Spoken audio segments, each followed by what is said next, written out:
This is the 2020 Bible of Bike test. That's the most futuristic sounding Bible that we've ever done. And our approach to the bikes we picked, I think, is rather futuristic. So we have mostly 29ers, and we divided those into longer, more enduro-y 29ers, and then more mid-travel 29ers. And then we have a batch of 27.5, because they're still around, but they all have this similar 27.5 character.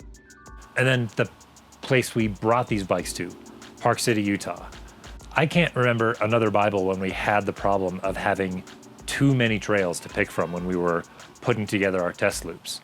And that's what Park City is. You look at a trail map out here and it's just teeming with options. And it made it such a perfect place to put loops together for Bible. So we focused on a demanding climb for the first half of the mid-travel bike test loop.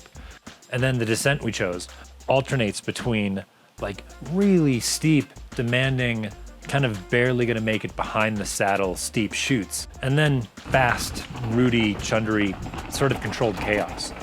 On the long travel, we're just over the hill from Deer Valley, and we were able to put something together that, of course, would start with kind of a grueling climb, because really that's what's rad about long travel bikes now, is that they're not only shuttle sleds. You need to get up to the top of the hill. And the descent starts with chunky, almost awkward, hard to find flow. And then below that, we have some more traditional, fast, but hard hitting trails, kind of stuff that is gonna test a bike's suspension performance, its control, its comfort, and its speed. And then, as always, after each loop, we spend a lot of time sitting down and putting our thoughts down so that when all the testers meet about a given bike, our impressions are really fresh, and it gets pretty emotional as we're trying to boil down these feelings that we had after the ride into a consensus, into something that is universal, that you're gonna feel when you ride one of these bikes.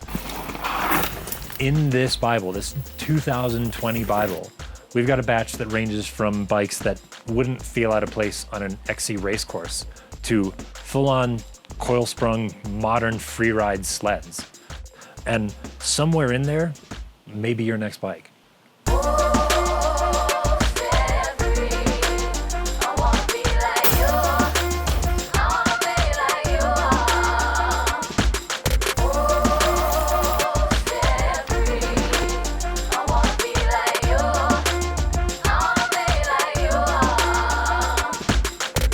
It's gonna look way good in slow-mo. I'm almost ready. Not quite.